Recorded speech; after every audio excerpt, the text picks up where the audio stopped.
Olá, está começando mais um programa São Paulo Brasil pela TV Câmara de São Paulo. As eleições de 2018 são decisivas para o futuro do país. Com cenários político e econômico ainda incertos, o eleitor aparece como protagonista. Está nas mãos de cada cidadão apto a votar o poder de decidir os rumos do país. E para falar sobre o processo eleitoral no maior estado do Brasil, o São Paulo Brasil de hoje recebe o presidente do TRE, o Tribunal Regional Eleitoral do estado de São Paulo, o desembargador Carlos Eduardo Kelduro Padim. Prazer recebê-lo. Tudo bem, senhor? Prazer, Felipe. Prazer. Bom, para a gente começar a nossa entrevista, eu queria que o senhor explicasse, contasse um pouquinho para a gente como que foi a sua trajetória profissional até chegar, então, à presidência aí do TRE, Tribunal Regional Eleitoral do maior estado do país. Bom, eu sou formado pela Universidade Mackenzie em 1973. Exerci advocacia durante vários anos e ingressei na magistratura no ano de 1981. De lá para cá, então, percorri o interior, tive em diversas cidades do interior, passei por São Bernardo do Campo, onde dou aula na cadeira de Direito Comercial desde 1986 e até a presente data. De lá para cá, vim para a capital, exerci a judicatura no Fórum João Mendes Júnior, na 35ª Vara Civil. Fui juiz substituto no Tribunal de Justiça, depois integrei o primeiro alçada durante um tempo, passei a desembargador, cargo que eu permaneço até hoje, na 13ª Câmara Civil. No eleitoral, eu comecei a atuar no Tribunal Regional Eleitoral no ano 2000, exerci diversas funções, desde juiz auxiliar até juiz suplente efetivo, e depois de 2014 para cá, eu estou lá na classe de desembargador. O Tribunal Regional Eleitoral é um tribunal composto por 7 membros, de origem diversa. São 2 desembargadores do Tribunal de Justiça, um juiz federal, e aonde há Tribunal Federal, então é um desembargador federal, que é o caso de São Paulo, 2 juízes de direito e 2 juízes oriundos da classe de advogados. A característica do tribunal é que há mandato de 2 anos, renováveis por mais 2 anos. Então a composição do tribunal é temporária e isso traz uma grande agilidade e talvez uma grande oxigenação na concepção, na produção e na jurisprudência do tribunal. Hoje nós estamos aí às voltas com a eleição de 2018 e cheguei a essa situação graças à benevolência e à confiança, principalmente, dos meus pares. Os desembargadores que integram o Tribunal Regional Eleitoral, eles são eleitos por todos os desembargadores. De forma que nós, passando por essa eleição, por todos os desembargadores, depois então nós somos reconduzidos, de acordo com como eu falei, por mais 2 anos. Então, eu sou bastante reconhecido e, de uma certa forma, tenho uma preocupação de corresponder a essa grande expectativa. Mas estamos perfeitamente conscientes desta grande responsabilidade. Como você disse na abertura do programa, trata-se do maior colégio eleitoral do país. O Tribunal Regional Eleitoral do Estado de São Paulo é um tribunal de maior eleitorado, de maior densidade e de maior repercussão nas questões e nas lides eleitorais. Talvez nós mais adiante vamos falar de números, tudo, né? Mas é uma caixa de ressonância nacional, o Tribunal Eleitoral. Ao mesmo tempo que é um desafio nós também temos certeza que trata-se de um tribunal altamente especializado, né, com uma expertise no campo eleitoral, de modo que, do ponto de vista estrutural e do ponto de vista operacional, não há grande preocupação e novidade. O tribunal realizará estas eleições como realizou as outras anteriores, da maneira mais transparente, lídima e célere possível. Agora, cada eleição tem novidades, né? Isso faz parte do próprio processo político. Agora, nós estamos aí com essa questão das notícias falsas, né? As fake news. Com o nome americano, né? Fake news, isso mesmo, Felipe. Mas veja, eu digo, novidade, talvez seja novidade mais na formatação e nessa forma de apresentação do que propriamente algo real. Porque boato, mentira, fofoca, isso faz parte há quanto tempo, desde que campanha eleitoral existe. Agora, é claro, qual é a novidade desta eleição? É a repercussão da mídia eletrônica. Né? Uma notícia na mídia eletrônica, ela atinge o seu ápice em 24 horas. Né? Então, veja que na nossa agilidade, né, terá que ser bastante grande, né, para poder harmonizar e equilibrar o pleito. E o nosso único objetivo, como um supervisor da campanha eleitoral, é que todos tenham as mesmas oportunidades, que todos disputem em igualdade de condições, tendo presente também que esta igualdade é uma igualdade imaginária, uma igualdade legislativa, né? Porque, evidentemente, nem todos são do mesmo tamanho, do mesmo peso, nem todos têm os mesmos recursos, né?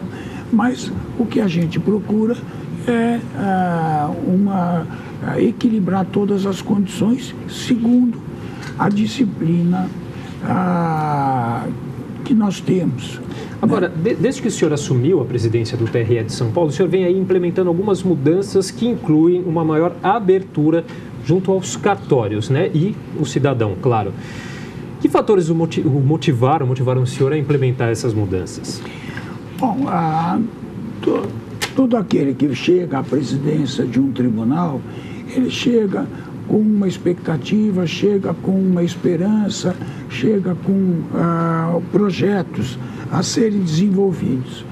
E de modo que, dentro dessa concepção, a gente procura a gente ter entre as pessoas mais próximas aquelas que a gente também julga que sejam as mais adequadas para aquele tipo de projeto. Então, isso não significa, e é importante que eu diga de viva voz mesmo, embora eu tenha feito alterações em cargos importantes no tribunal, não significa nenhum demérito às pessoas que foram substituídas.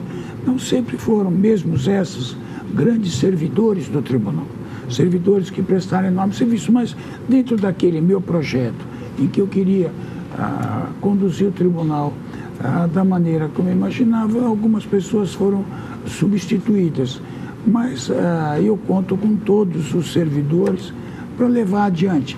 Então, eu percorri já como corregedor todos, praticamente, os cartórios eleitorais do Estado. Claro que eu não fui diretamente em um por um, mas eu estive em polos onde eu pude reunir. O que o senhor encontrou de mais interessante nessas visitas? Nós encontramos, assim, de positivo, o maior entusiasmo dos servidores, a maior receptividade das prefeituras locais. Aliás, eu quero também aproveitar esta oportunidade para agradecer aos prefeitos, que são colaboradores essenciais da Justiça Eleitoral. Não sei se você sabe, Felipe, o Tribunal Eleitoral precisa da colaboração da Prefeitura para a alocação dos prédios dos cartórios e também para fornecimento de mão de obra, porque parte dos funcionários da Justiça Eleitoral são funcionários requisitados das diversas administrações públicas e locais. Então, sem essa colaboração, né, a Justiça Eleitoral não funcionaria. Então, o Tribunal é muito reconhecido por essa histórica colaboração dos prefeitos, das prefeituras, né, junto com os serviços eleitorais. E já que eu estou agradecendo, me permite, eu também tenho que agradecer a população, porque sem os mesários, ninguém faz eleição. Nós temos em São Paulo em torno de 550 mil mesários, né, que colaboram nas eleições. E a população participando do pleito eleitoral é a população integrando os trabalhos eleitorais. E para nós, profundamente gratificante essa colaboração. Temos até um programa do mesário voluntário, né, que é para evitar, talvez, dar uma folga para aquelas pessoas que, às vezes, se resistem em colaborar, acham que é melhor, talvez, fazer uma outra atividade. Então, se nós pudermos preencher todos os nossos cargos com um mesário voluntário, será também algo muito bom, porque são pessoas que estão dispostas a colaborar com a cidadania, não é? E vão lá de mais boa vontade, mais bom grado, né? Então, é muito importante para nós essa colaboração. O senhor criou o Conselho de Representantes de Cartórios, não é mesmo? Pois é. O que é esse conselho? Nós temos aí agora este órgão que reúne parte dos chefes do cartório nesse conselho, que é um canal, né, para que o tribunal possa interagir de uma maneira mais ágil e condensada, principalmente condensada com os cartórios, né, e procurando atuar nas dificuldades num momento preciso, num momento adequado, num momento bastante preciso. Então a gente, vamos dizer assim, temos que ganhar em termos de agilidade, né? Queremos ter agilidade junto a você que é servidor, junto a você que nos ajuda, né? Nós queremos estar presente, estar forte. E esse conselho foi o veículo que nós encontramos para poder ter esse canal com os servidores. Tá certo. Bom, a gente vai fazer um rápido intervalo. A gente está conversando hoje com o desembargador Carlos Eduardo Calduro Padim, que é o presidente do Tribunal Regional Eleitoral do Estado de São Paulo. E daqui a pouquinho a gente volta.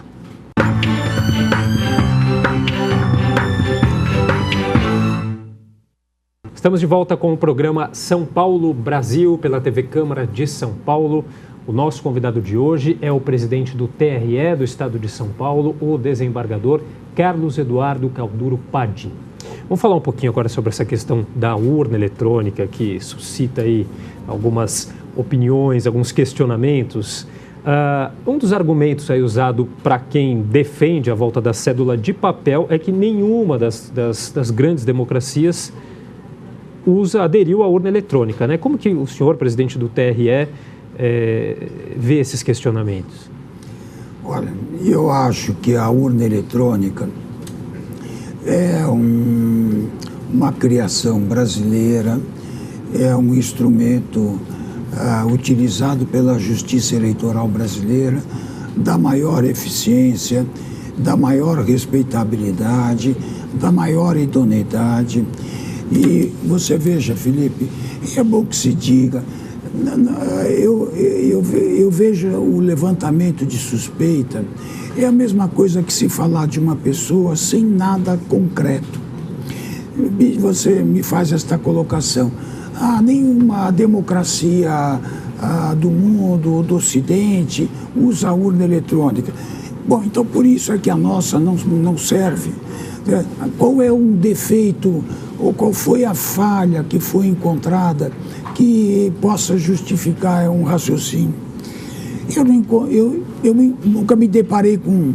Outro dia estava no interior e fazendo uma palestra numa universidade, um dos presentes me falou assim, não, mas a urna eletrônica, o camarada vai lá, a cabine é indevassável, tira a foto do voto lá que aparece lá e pode sair e vender, né? Bom, foi bom, mas o problema não está com a urna, então, né? Quer dizer, eu ia tirar a foto do voto, podia tirar da cédula, né? Podia tirar, né? Então o problema está em saber como lidar com o celular, como lidar com o eleitor que vai à cabine, mas não propriamente com o aparelho, a urna eletrônica. A urna eletrônica, ela tem vários aspectos em que tudo que nela entra e tudo que nela sai é checado. A questão de 6 meses ou 4 meses, o tribunal abre para a população o programa que será inserido na urna. Chama os partidos, né? Você deve saber disso. Os partidos vão participar e olham esses programas, participam da edição desses programas ou da conferência. Inclusive são feitos testes também, né? São feitos testes também. E mais, tudo que entra e que sai da urna eletrônica é criptografado. Quer dizer, não há uma possibilidade de contato diverso. E mais, é preciso que se esclareça isso. A urna eletrônica não tem nenhum contato com a internet. O único contato externo da urna eletrônica é com a tomada de energia. Não é? A urna eletrônica... É importante dizer isso, acho que muitas pessoas não sabem dessa informação.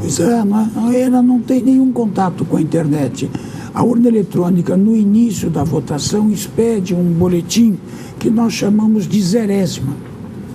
Então, este boletim indica e é fiscalizado pelos partidos de que na urna não há nenhum voto. E ao final da votação, a urna emite um outro boletim, que é dos votos que foram nela depositados. De modo que, hoje até tem um QR Code, este boletim, que a pessoa pode conferir com maior rapidez.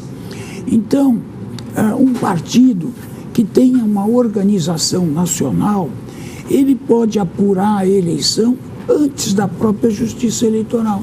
Basta ele somar todos os boletins da urna eletrônica. Eu acho que essas questões dão uma segurança grande à urna eletrônica e na ausência de fatos específicos que possam comprometê-la. Além disso, Felipe, você sabe também, o tribunal faz uma votação paralela. Na véspera da eleição, nós sorteamos diversas urnas que estão prontas na escola para receber a votação. E essas urnas são trazidas para a capital de avião, de helicóptero, enfim, depende de onde elas estão colocadas nos locais de votação.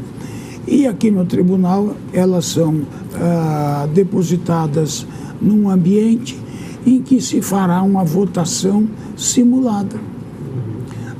Mas esta votação é feita assim, é feita no papel e o papel é inserido na urna.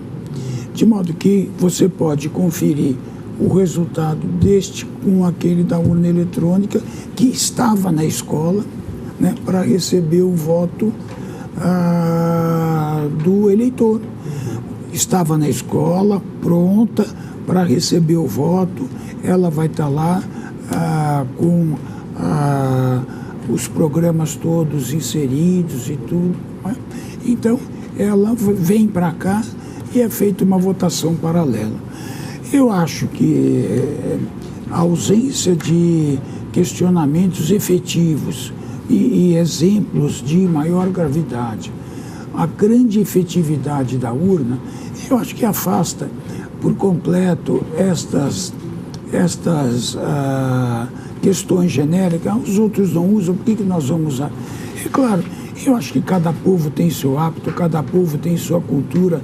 Nos Estados Unidos, por exemplo, vocês lembram bem aquela eleição do Bush com o Gore, né? Foi parar na Suprema Corte Americana e acabaram resolvendo a eleição sem propriamente apurar efetivamente qual era o resultado da eleição.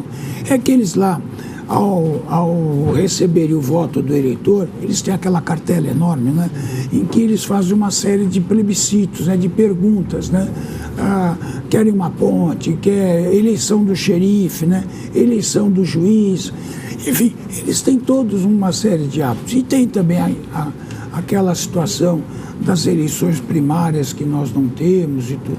Agora, essa história, eu acho que da impressão do voto é muito mais psicológico do que propriamente algo real, em razão daquilo que nós estamos falando, né? E daquilo que eu já expliquei. Eu não acho que porque outros não usam, nós também não devemos usar. Mas você lembra, não sei se você chegou a participar daquelas apurações lá no ANB, né? Ficavam enormes quantidade de pessoas num ambiente até meio insalubre, a contar lá uma quantidade enorme de votos, a preencher aqueles mapas, enfim, que também tinham seus problemas, né? E nós agora, com um meio tão limpo, rápido e eficiente, acho que nós devíamos apoiar bastante esse nosso instrumento que tem prestado grandes serviços, né? Tá certo. Bom, vamos falar um pouquinho, então, entrar nessa questão aí das eleições. Na condição aí de presidente do TRE, do Estado, aí com o maior colégio eleitoral do país, como que o senhor vê a missão aí de preparar e conduzir essas eleições de 2018? Quais são aí os maiores desafios? Pois é, nós estamos à frente do tribunal de maior eleitorado do país. A estrutura é enorme. Nós, como eu disse, só de mesários vamos lidar com 600 mil mesários, em torno de mesários. Temos 900 e tantos postos de recepção de voto. Agora, o tribunal tem se preparado no curso do tempo para realizar estas eleições. E eu não vejo com grande preocupação, como já disse, do ponto de vista de estrutura e operacional. Nós temos uma novidade nesta eleição, e é uma novidade mesmo, porque eu estou em final de tratamento para nós, pela primeira vez, pagarmos o lanche dos mesários através de um cartão de débito. Nós estamos fazendo uma parceria com uma instituição financeira que está praticamente sendo definida esses dias, daí porque também não gostaria de ir mais adiante indicando pessoas nessa situação, e vamos então entregar para cada mesário um cartão de débito em que ele poderá, de uma bandeira de muita capilaridade, em que ele poderá então trocar lá o seu lanche em diversos postos de venda credenciados dessa grande bandeira. Isso vem atender uns reclamos dos mesários, né? Porque antigamente nós fazíamos o pagamento em dinheiro, mas depois, por questões de segurança, os chefes de cartório passaram a sofrer assalto, né? Que iam ao banco e depois até para distribuir para os mesários, eles acabavam podendo ser abordados e assaltados. Aí tivemos a época que nós entregávamos o Vale Postal. O Vale Postal tinha uma dificuldade grande para troca por alimentos. E agora, então, São Paulo, numa atitude pioneira, né, vai, se Deus quiser, nós estamos terminando as tratativas, conseguir talvez dar um meio bem tranquilo e eficiente para os mesários receberem o seu lanche. Então, em termos de estrutura, o tribunal tem condições e tem tradição e tem funcionários habilitados a exercer esta função. É claro que nós não temos o quadro que desejávamos, né? Diga-se, e eu repiso, nós precisamos de ter um quadro melhor para podermos termos mais tranquilidade em fazer. Nós levamos adiante as eleições com muito empenho e muita dedicação dos servidores, daí eu estou sempre sensibilizado em dizer que nós temos presente esta dedicação dos servidores Então, nós, com bastante esforço, temos levado isso e levaremos essa, apesar desta novidade aí que eu disse, né, para você, que é a rede social. Mas eu acho que as redes sociais também mudaram muito, elas próprias mudaram muito o enfoque. Elas estão muito mais colaborativas, perceberam que esse aspecto da compliance não é uma coisa exclusiva delas, não é algo que elas possam comandar com absoluta independência. Isso mexe com valores muito grandes de privacidade, de igualdade, de abuso, né? Então, nós estamos e vemos já desde a eleição de 2012, de 2014, melhor, tendo um entendimento muito grande e estamos dando conta de todas as demandas. Embora, como eu disse, né, o ápice das notícias nas redes sociais é muito rápido. E a gente vai continuar falando dessa questão, então, no próximo bloco. A gente vai fazer um rápido intervalo e já volta.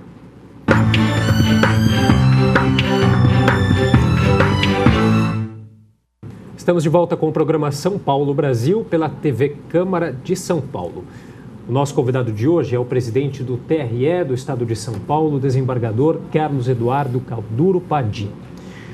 Ainda nessa questão das eleições, nos últimos anos a gente tem visto aí um aumento do não comparecimento dos eleitores às urnas. O aumento também dos votos brancos, dos votos nulos. Isso não acontece apenas no Brasil, acontece em outras partes do mundo. Esse absenteísmo, essa palavra, né, e o eventual descrédito aí na política, essas questões preocupam o senhor? Acho que sim. A abstenção na votação, num sistema político como o nosso, calcado na soberania popular e calcado no voto obrigatório, a abstenção é uma preocupação, né? Agora, nós precisamos identificar as causas disso, né? E essa abstenção está ligada a toda essa situação evolutiva, né? Com a sociedade, do relacionamento entre a política e o cidadão, né? Quer dizer, entre o que vem acontecendo nesse relacionamento entre a política e o cidadão, como a política, e eu incluiria aqui na política, como os administradores públicos têm se conduzido, né, no exercício do mandato que recebe. Então, as notícias são muito desanimadoras, não são incentivadoras de um acompanhamento, a população vai perdendo esse interesse de acompanhar, porque só é circundada por informações negativas, por informações empobrecedoras. Agora, o jovem também tem uma tendência, né, a não se engajar, né, desde logo nesses aspectos da vida política, da vida econômica do país, né, tendo lá interesses mais imediatos, a começar pela própria formação, a escolha da sua profissão, a escolha do primeiro emprego, né? São coisas muito importantes e até mesmo acho que um aspecto de definição da afirmação pessoal, né? Da afirmação pessoal, em que essas escolhas acabam, acho que, consumindo, né, muita energia. Mas nós temos no tribunal dois programas que eu acho muito importantes. Um programa voltado para o jovem eleitor, que é o incentivo do jovem eleitor, porque com 16 anos o eleitor pode facultativamente se inscrever, com 18 é obrigatório, e também com o eleitor do futuro. Nós temos programas de ir para a escola, de ir a instituições, de ir a ambientes coletivos e difundir a cidadania, o que seja ser cidadão, quais as responsabilidades do cidadão, qual a participação do cidadão e também transmitir que a responsabilidade, você destacou isso no começo, né? Agora, na eleição, né, o poder de decisão está com você, eleitor, você disse, né? E é você mesmo que está com o poder de decisão. Por quê? Porque a escolha vai determinar o resultado do futuro. Quando a gente vê o desperdício do dinheiro público, mas é exatamente isso, quer dizer, isso é fruto, né, de escolhas equivocadas, isso é fruto de uma falta de acompanhamento e vigilância política, né? E o processo que o país está aprendendo verdade. ter. O Brasil, acho que melhorou muito, né? De tempos passados para cá, melhoramos muito, inclusive com esses últimos acontecimentos, levando a diversas apurações de responsabilidades, seja de quem for e tal, em relação a malfeitos ou coisas equivocadas que estão sendo apuradas. Então, o nosso processo cultural tem evoluído. E, aliás, você lembrou bem também, Felipe, a educação é a saída, é a única saída, né? Nós passamos para a população, tentamos fazer com que ela compreenda o que seja, do que se trata, como agir, por que agir, né? Como cobrar. Se você sair às ruas e perguntar para o eleitor, votou em quem para deputado, votou em quem para vereador, né? A memória é muito curta. A nossa estrutura também partidária, às vezes, não ajuda muito, ela é muito personalista, né? Ela não é tão assim densa do ponto de vista de ideologia, de condensação de políticas públicas, né? De discussão dessas políticas públicas com a sociedade. Nós temos até um assunto muito caro, isso até talvez seja um tema que eu sugiro para você no programa, que é a democracia partidária, a democracia interna partidária, né? Como os partidos deveriam ou devem internamente agir e interagir com a sociedade. O senhor falou aí dessa máxima, que o brasileiro tem a memória curta. O senhor acredita nessa frase? Bem, é o que a gente ouve, né? Você vê na mídia escrita o resultado dessas pesquisas em que o cidadão é indagado, votou em quem, e o resultado leva sempre a essa conclusão, né?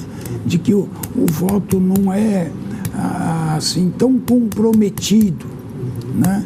O voto não é assim tão comprometido para poder levar a um esquecimento tão rápido, né?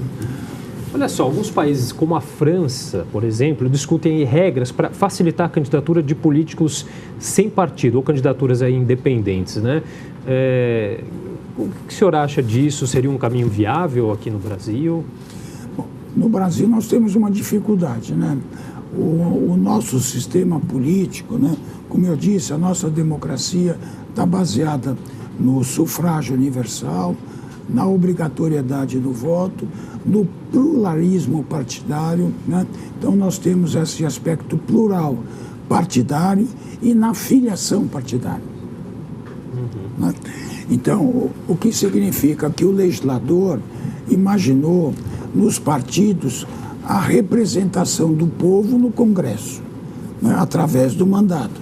Quer dizer, a eleição nada mais é do que a outorga de um mandato a alguém, para que esse alguém, em nome daquele que o elegeu, o represente e haja em seu nome. Então, o esquema constitucional, ele está formatado com a filiação partidária. Tanto que nós temos aí desdobramentos desse aspecto, né? Se o mandato é do partido, não é do partido, filiação partidária, expulsão do partido, né? Eu vejo a dificuldade porque, então, essa pretensão de candidatura isolada teria que passar por um filtro constitucional, eu diria assim. Então, quer dizer, nós teríamos que, talvez, pensando no conjunto da Constituição, né, encontrar na ponderação de regras e princípios constitucionais, encontrar, eventualmente, uma saída que possa permitir, né, a candidatura isolada. Eu não vejo, não me parece possível, com a obrigatoriedade da filiação partidária, a possibilidade de candidatura isolada. Uhum. Bom, vou falar um pouquinho também sobre outra questão que envolve as eleições desse ano, que é quanto à identificação biométrica, né, que alguns municípios aí utilizarão. Quantos são esses municípios? Quais as vantagens dessa forma de identificação do eleitor? Bem, a biometria, ela é uma atualização do cadastro eleitoral, né, por um meio técnico de alta fidedignidade. Então, eu digo que a biometria é um salto de qualidade, é um salto de cidadania, porque ela vai permitir com que o cadastro eleitoral seja extremamente fidedigno, ou seja, os eleitores são aqueles que estão no cadastro eleitoral. E isso não foi sempre assim, no passado não era assim, né? A quantidade de eleitores não era identificada de uma maneira clara, né, antes das eleições, né? E nós evoluímos para termos um cadastro como temos hoje, assim como foi com a cédula. Antigamente cada candidato fazia a sua cédula, depois passamos para a cédula única, né, com todos os problemas que ela teve, e também no aspecto do cadastro, e entre outros aspectos da nossa evolução na justiça eleitoral de alta carga meritória, da urna eletrônica, né, da qual nós devemos, brasileiros, né, ser bastante entusiastas. É um instrumento de alta confiabilidade. Mas também, como toda novidade, aí podem surgir alguns problemas. O que acontece aí quando, por exemplo, a digital não é reconhecida? Simples. Depois de 3 tentativas, o mesário volta ao módulo anterior. Né? Então, o eleitor exibe seu título de eleitor, a sua identidade com fotografia e ele libera o eleitor para votar na urna. Tá certo. Bom, a gente vai para mais um rápido intervalo. Daqui a pouco a gente volta com o 4º e último bloco do programa São Paulo Brasil. Até já.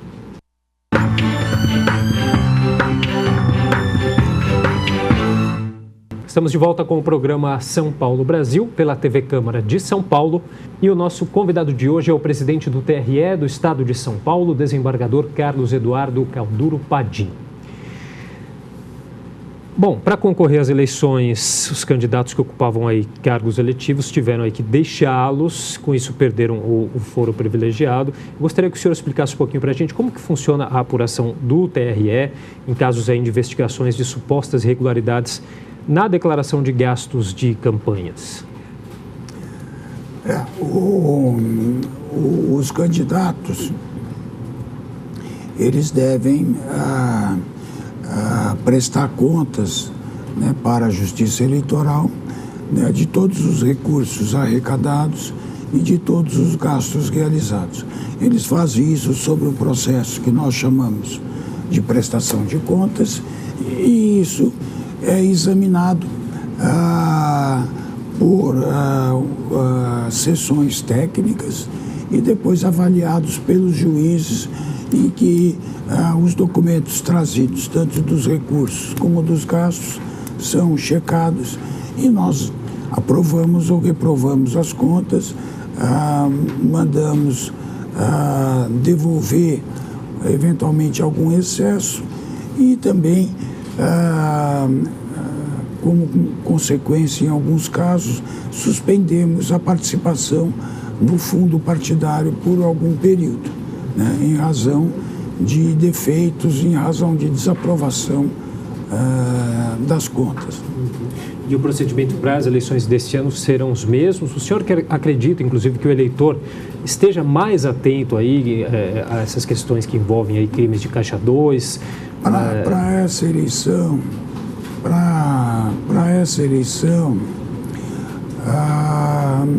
os candidatos, eles têm que, paulatinamente, na medida em que vão arrecadando e fazendo os recursos, e prestando contas para o tribunal, para depois, no final, fazer uma prestação de contas definitiva. Então, há já digamos assim, este filtro, né, meio depurador, quer dizer, como a comunicação é mais ou menos paulatina a campanha, né, não dá, digamos assim, para descarregar na última hora, o que vai gerar uma certa apreensão e uma verificação em razão do que ocorreu. Então, nesse ponto, nós evoluímos bastante. Nós estamos também fazendo cruzamento de dados para as doações de pessoa física, né, que elas podem doar um percentual de acordo com a sua renda passada e declarada no imposto de renda.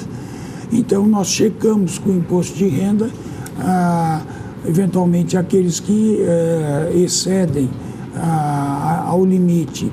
E esses que excedem ao limite, então, são chamados a justificar e podem sofrer penalidade pelo excesso que doaram, né, em relação à renda. Uhum. Em relação às fake news, que a gente já comentou um pouquinho aqui durante o programa, candidatos que, caso sejam comprovadas aí as fake news durante a campanha, eles correm o risco de terem as candidaturas canceladas? Acho que sim. Ou melhor, tenho certeza, né?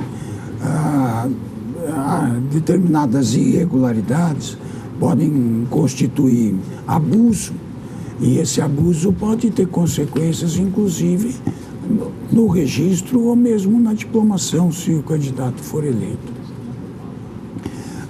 Então, desde do decreto Lei 64, já estava previsto o abuso dos meios de comunicação. E aí nós incluímos, como eu já disse, as fake news. Quer dizer, que é uma modalidade, digamos, midiática da internet, né? De boato, mentira, difamação. Então, grosso modo, o que eu poderia dizer que são as fake news? São notícias que visam desinformar, né? Por vários matizes, né? Ou por serem falsas mesmo, ou por serem uma parte do que deviam ser, ou por terem um complemento que não deviam ter, e assim por diante, mas tudo com um objetivo final, que é de confundir o eleitor, que é de criar um desequilíbrio, enfim, de ter um efeito eleitoral que não seria alcançável fosse a conduta correta, né? Então, nós, com esses mecanismos, vamos tentar reagir a essa fake news. Agora, é bom também que, eu acho que eu deixar claro, me parece assim, a grande fiscalização das fake news vai estar a cargo dos próprios candidatos, que são os que vão se autofiscalizarem para trazer para a justiça. A justiça, por princípio, ela é inerte, né? Ela não vai atrás dos fatos, ela recebe os fatos, né? E aí, em razão deles, ela age, né? Então, primeiro, os grandes, né, coibidores dessas notícias defeituosas serão os próprios participantes nas eleições, o Ministério Público, esses movimentos, Agora, eu queria também pedir a colaboração de vocês da imprensa, né? Eu acho que a imprensa, como prestadora de serviço público, eu acho que deve divulgar esse cuidado que o eleitor deve ter com aquilo que ele recebe, com aquilo que ele é bombardeado, né? Dele ter talvez o seu senso crítico ou a sua prudência, né? Alertada, para que ele mesmo possa depurar, que ele mesmo possa ver. E é claro, também os grandes meios de comunicação também acho que devem estar se preocupando em checar as origens da notícia. Hoje até nós temos no mercado nacional e internacional certificadoras, né, das origens de notícia, né? E isso vem sido utilizado pela grande mídia, né? Tanto escrita ou não. Então, eu acho que nós conjugando todos esses aspectos, né, nós vamos ter uma reação e também com a colaboração da própria rede social, né? Eu acho que esses grandes provedores da rede social também têm meios, né, de poder tratarem desses aspectos de emissão de notícia por robô, né, emissão de notícias por um mesmo IP, excesso de rapidez de uma mesma notícia, enfim, o controle daquilo que eles chamam, né, de algoritmo, né, quer dizer, que é um cruzamento de dados que pode direcionar a notícia para um nicho para cá, para um nicho para lá. Tecnologia, né? É muito interessante. Eu fico propagando aí também uma história que aconteceu nos Estados Unidos com a rede Target. Um diretor da rede, já aposentado de idade, passou a receber e-mails e anúncios de fralda descartável. E ele, naquela idade, fora completamente desse universo de fralda descartável, tendo uma filha na universidade e um filho trabalhando numa empresa, a filha solteira e o filho também, ele ligou para a diretoria, porque ele era da empresa, e questionou: eu estou recebendo anúncio de fralda descartável. Aí a empresa respondeu para ele dali 10 dias. Ele disse assim: olha, você tem um casal de filhos, não tem? Tem. Então, olha, acontece o seguinte: a sua filha andou acessando sites de sintomas de gravidez, pele seca, enjoo e coisas assim, e nós, com esses dados, estamos dando a notícia de que você vai ser avô e a sua filha está grávida. Então, olha só que ponto chegou a tecnologia. Esse o grande problema. E foi o que aconteceu lá na Inglaterra, né? Com a Cambridge, né? Com o vazamento dos dados, né? Quer dizer, como isso será usado? Que é aquilo que repercutiu na eleição americana, né? Colocando a Hillary em situações distintas, né? E até mandando anúncio para o eleitorado da Hillary para poder ir para o fim de semana passar férias, tomar sol, né? Porque lá o voto não é obrigatório. Então, fico mandando anúncio: o tempo vai estar bom, vai para a praia. E, né, talvez para o eleitor do outro, né, outras notícias, e olha, votar é importante, sei lá, né, o exercício da cidadania e coisas assim, né? Bom, para a gente finalizar, queria que o senhor fizesse uma análise rápida, de maneira geral, sobre, talvez um pouco menos técnica, mas como cidadão, com a experiência também que o senhor tem. Muito se fala que a gente vai ter aí a eleição mais incerta que o Brasil já teve, né? O que o senhor acha disso? Qual a análise que o senhor faz? Eu acho que estas eleições têm muitos fatores inesperados, né? Tem muitas questões de repercussão inusitadas, né? Quer dizer, poucas vezes se tratou de assuntos com tanta repercussão envolvendo tantas pessoas que multiplicam esta repercussão, né? De fato, eu acho que isso vai gerar uma comoção, e eu podia trocar a palavra, vai gerar uma participação maior, porque esta é a palavra boa. Eu acho que tudo isso, o que nós tínhamos que usar?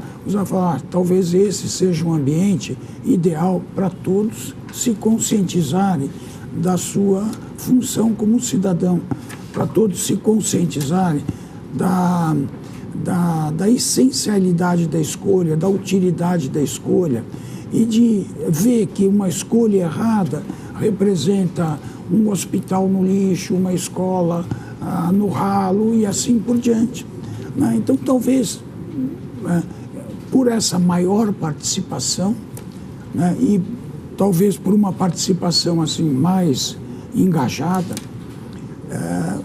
o resultado possa ser um resultado né, talvez não esperado, ou um resultado novo também, né? Nós estamos vendo aí até o próprio aspecto de surgimento das candidaturas, tem muita novidade, né? Tem muita coisa recente acontecendo. Então, eu acho que tudo isso é fruto de um ambiente, né, muito diferente que nós estamos vivendo nessas eleições de 2018. Mas eu queria dizer ao povo de São Paulo que pode ter certeza que o tribunal fará tudo o que estiver ao seu alcance, será uma eleição tranquila, será uma eleição eficiente. Nós estamos preparados e vamos levar esta eleição, como levamos as anteriores, com muita qualidade, honestidade, transparência e eficiência. Tá certo. Queria agradecer, então, a participação do presidente do TRE do Estado de São Paulo, desembargador Carlos Eduardo Calduro Padim. Foi um prazer entrevistá-lo. Muito obrigado. Muito obrigado. E o programa São Paulo Brasil de hoje vai ficando por aqui. Até uma próxima.